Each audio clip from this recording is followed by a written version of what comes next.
Bom dia, Felipe. Bom dia a todos os ouvintes da Rádio Guaíba. É sempre um prazer falar contigo. O PT está declarando apoio a atos de sindicatos amanhã, e inclusive algumas reportagens de hoje em nível nacional estão dizendo que o ex-presidente Luiz Inácio Lula da Silva considera um erro o partido não ter apoiado a CUT nos protestos de março. Como é que vai se dar esse apoio no Rio Grande do Sul, presidente? Primeiro, Felipe, nós tivemos uma reunião com o presidente Lula, ex-presidente Lula, segunda-feira passada, com todos os presidentes do Partido Nacional em São Paulo, e fizemos um longo debate sobre esse tema, né, de mobilização social no Brasil. Nós lá em março, nós aqui no Rio Grande do Sul, apoiamos os movimentos daquele período, né? Convocamos nossa militância nos municípios, no estado, fizemos aquele grande movimento aqui em Porto Alegre, em defesa da democracia e da Petrobras, e neste ato de amanhã, no dia 7, que é um ato público, né, político, contra a aprovação do projeto 4330, que está no Congresso Nacional, que precariza os trabalhos, terceiriza a possibilidade de terceirizar o trabalho, ampliação da terceirização do trabalho. Nós do PT estamos ajudando a convocação, participando efetivamente no processo de convocação da nossa militância na sociedade. Começa às 5 horas da manhã no aeroporto de Porto Alegre, essa atividade, e depois se estende durante o dia com caminhadas, manifestações em Porto Alegre, que é justamente para que a gente possa reforçar a pauta política trazida pelo movimento social, pela CUT, pela CTB e todos os movimentos sociais do campo e da cidade, para a gente enfrentar essa discussão sobre o ajuste fiscal, enfrentar essa discussão sobre o tema que envolve, né, a democracia, fortalecimento da democracia no Brasil. Então, nós do Partido dos Trabalhadores no Rio Grande do Sul estamos desde o início desse processo construindo as condições de mobilização social, ampliação da mobilização social, pautando aquelas questões que são fundamentais para a classe trabalhadora brasileira e gaúcha. Bom, vamos por partes aí, né?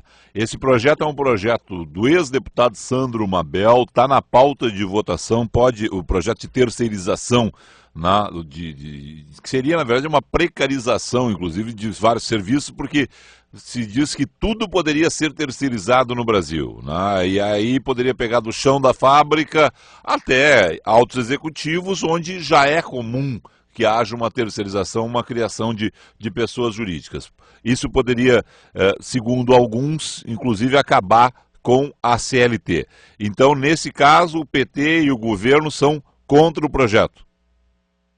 Não, nós do Partido dos Trabalhadores do PT, ele é contra esse projeto. Nós estamos organizando esse debate já faz bastante tempo. Estranhamos que ele voltou para a pauta justamente agora, nesse momento que o Eduardo Cunha virou presidente da Câmara. Então, uma das lutas nossas planejadas para este ano é essa mobilização no dia 7, justamente para evitar a votação desse projeto, a precarização do serviço, né? O retrocesso no ponto de vista dos direitos dos trabalhadores, que é muito sério nesse país. Você levou muitos anos para se constituir direitos, né, que hoje são consagrados em lei, né, voltar para trás. Então, nós do Partido dos Trabalhadores, em todos os municípios, estamos mobilizando nossa militância, fazendo atos nas cidades, mas fundamentalmente vamos estar presentes aqui em Porto Alegre, né, na atividade que a CUT, a CTB, os movimentos do campo, né, estão organizando para amanhã durante o dia. Né, em todas as atividades nós do PT estamos convocando. A gente está sendo solidários, mas além de ser solidários, também tem uma opinião política sobre esse projeto e sobre a pauta que os movimentos sociais têm trazido nos últimos dias, que envolve, além desse projeto, muitos projetos importantes, né, que estão hoje em discussão no cenário nacional, como é o caso do ajuste fiscal. Exato. Que nós também não concordamos com esse ajuste fiscal proposto pelo governo. Em alguns aspectos temos que melhorar e temos que avançar. Então há um processo, Felipe, de mobilização onde o partido é protagonista, né, junto com as centrais sindicais, junto com os movimentos sociais. Né? Nós estamos ajudando na organização, na mobilização, para que a gente possa construir, sim, cada vez mais uma participação da sociedade nessas atividades importantes no Brasil. Quais são os pontos que o PT é contra o ajuste fiscal proposto pelo governo Dilma Rousseff? Olha, primeiro nós achamos que a questão do seguro-desemprego, não é? Esses pontos que mexem num país que hoje não tem tido o crescimento econômico desejado, né, nesse primeiro semestre de 2015, né? E nós achamos que esses pontos, eles não são suficientes para fazer o ajuste fiscal necessário nesse país. A nossa tese, né, que nós defendemos no PT, é de que efetivamente há que se fazer o ajuste, há acordo que se faça o ajuste fiscal, mas quem deve pagar a conta, na nossa opinião, não são os trabalhadores. Quem precisa pagar essa conta é quem mais ganhou dinheiro ao longo desses 12 anos do governo do PT, do Lula e da Dilma, que é o sistema financeiro, né, que é a taxação sobre os lucros das grandes empresas, a taxação das grandes fortunas, né, a mudança desse paradigma que é importante para que a gente possa ter um equilíbrio maior no ponto de vista econômico, mas também possa fazer com que eles que mais ganham dinheiro paguem um pouco mais para que o país volte a crescer, volte a se desenvolver. Então, as nossas divergências são justamente nessas questões que mexem, né, nos elementos centrais da classe trabalhadora brasileira. Um outro elemento que é fundamental para nós, né, é impossível num país como o nosso que o cara que ganha, os trabalhadores que ganham R$4.500 por mês, paguem o mesmo percentual de imposto de renda daquele que ganha 150 mil. Então, nós defendemos também urgentemente uma ampliação da faixa da tabela de imposto de renda de países desenvolvidos chega até 50%, 60%, aqui no Brasil o limite é 27%. Então tem muitas formas de a gente mexer, buscar recursos que falta hoje para girar a economia, na geração de emprego e o país voltar crescendo, que não apenas naquilo que se refere aos trabalhadores que foram muito caros, né, para construir e chegar nesse ponto de vista. É evidente, Felipe, que alguns elementos precisam ser ajustados, né? Uhum. Também é inadmissível que num país que tem pleno emprego hoje praticamente, o seguro-desemprego aumenta, mas não significa reduzir o número de meses que os trabalhadores precisam esperar para ter o seguro-desemprego e os números de meses que eles terão direito, né?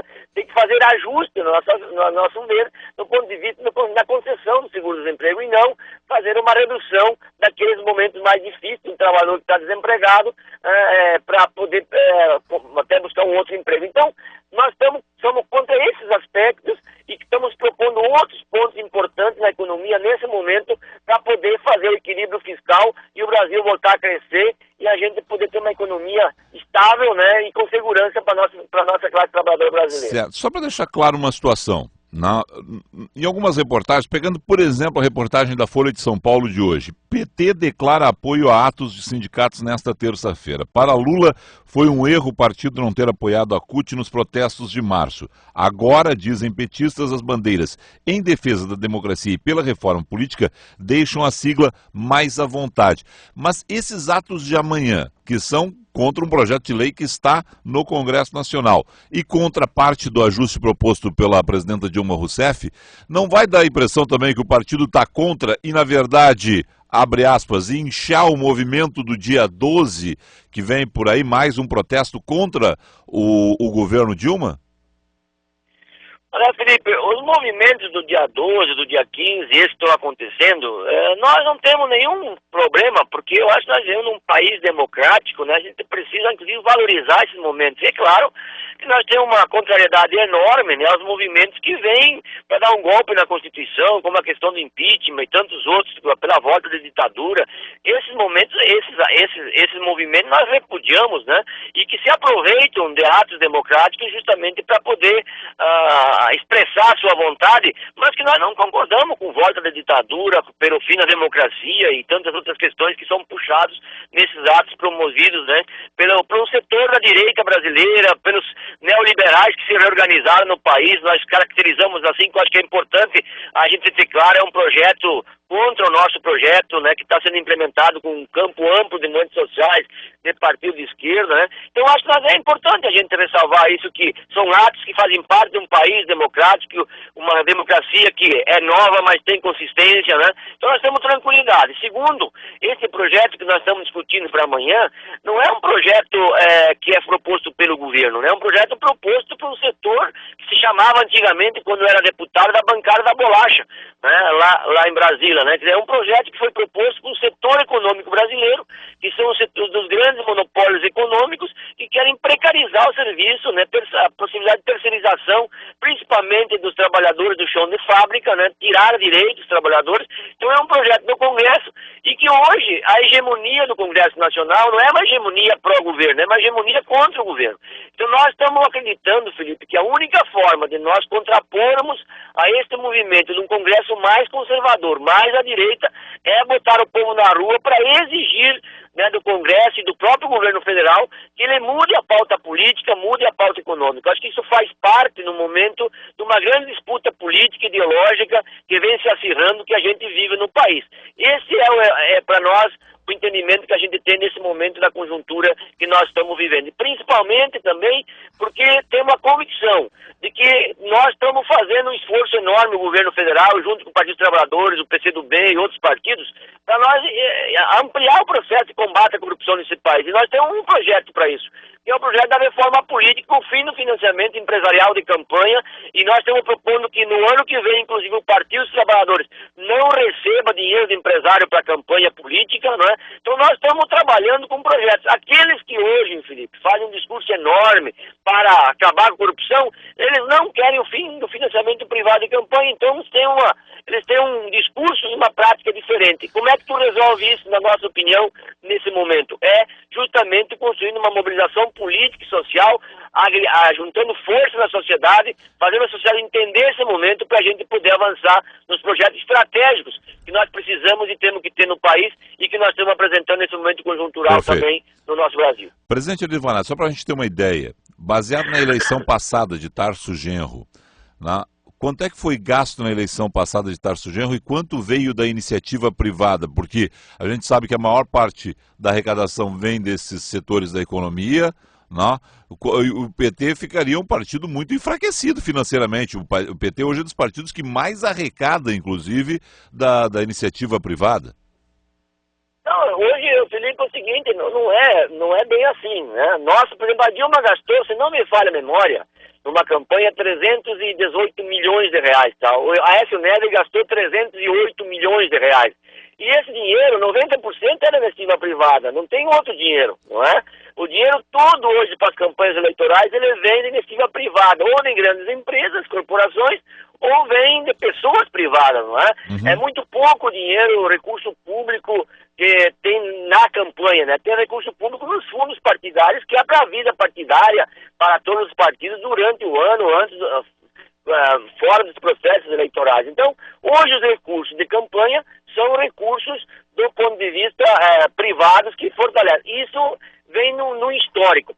Isso traz dois grandes problemas no Brasil, esse modelo de financiamento privado de campanha. Primeiro que tu acaba vinculando, né, as ações de governo às doações de campanha. Isso é histórico. Todos os partidos, quando recebem dinheiro, assumem algum tipo de compromisso com iniciativa privada que paga essa conta. Segundo, esse dinheiro não é do lucro das empresas. Esse dinheiro sempre é embutido nas obras que eles vão fazer depois. Isso é mais grave ainda. Então a população acha que o dinheiro privado é um dinheiro que é da empresa e, portanto, é contra o recurso público de campanha porque acha que vai botar mais dinheiro na corrupção. É o inverso.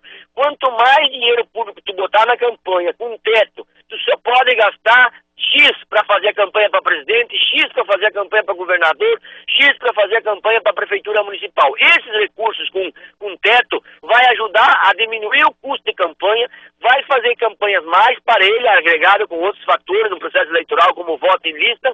Então nós vamos ter um processo eleitoral muito mais econômico, muito mais seguro e muito menos permissivo à corrupção nesse país.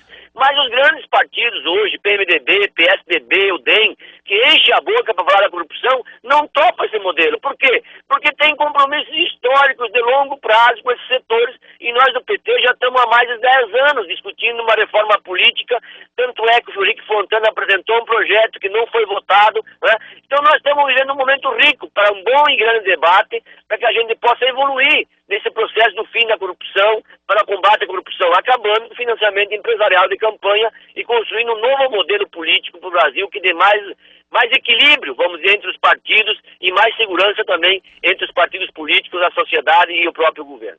Certo. Os números locais o senhor não tem de cabeça, né? Quanto é que vocês arrecadaram? Você tinha me perguntado, eu não me lembro agora com muita certeza, mas se não me falha a memória, o governador Tarso Genro gastou em torno de 16 milhões de reais na campanha no Rio Grande do Sul, que foi praticamente o mesmo valor gasto pelo nosso adversário na época, né? E esse recurso, a sua grande maioria, são doações de empresas privadas, de setores da sociedade, né? Como todas as campanhas do Brasil é feito assim, certo. E não tem outra alternativa. Bom, e aí então... A lei permite não, isso, perfeito. A lei,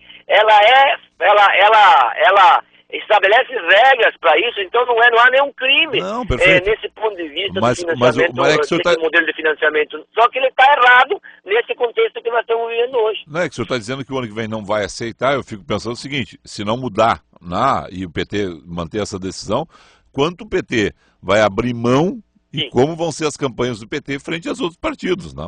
Mas isso é mas nós temos a nossa proposta que temos no Rio Grande do Sul, e junto com Santa Catarina, Rio Grande do Sul, e estamos discutindo com o Rio de Janeiro e com Mato Grosso, numa reunião que nós vamos fazer agora, quinta-feira, em Santa Catarina, que nós estamos tentando organizar alguns estados, é que não haja mais, o PT não receba mais recursos de empresas privadas, tá certo?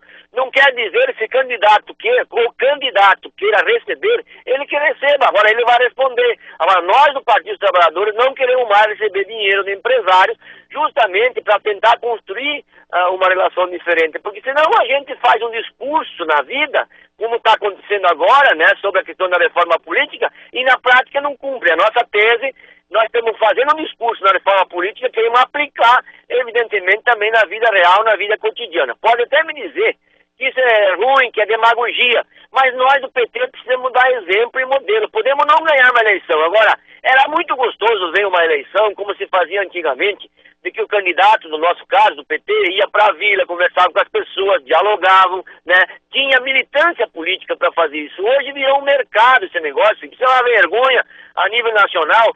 Todo mundo paga todo mundo para fazer tudo. Então isso perdeu o debate ideológico, político, virou um mercantilismo eleitoral, um mercantilismo político. É por isso que nós estamos vivendo uma situação dessa e eu acho que o Brasil não comporta mais. O Brasil tem que ter um outro padrão e outro modelo para poder recuperar a boa política e o bom controle sobre a política. Ari Vanazzi, presidente estadual do PT, obrigado ao senhor aí, um excelente dia de trabalho. Obrigado, Felipe, um grande abraço e bom trabalho para ti e todos os ouvintes.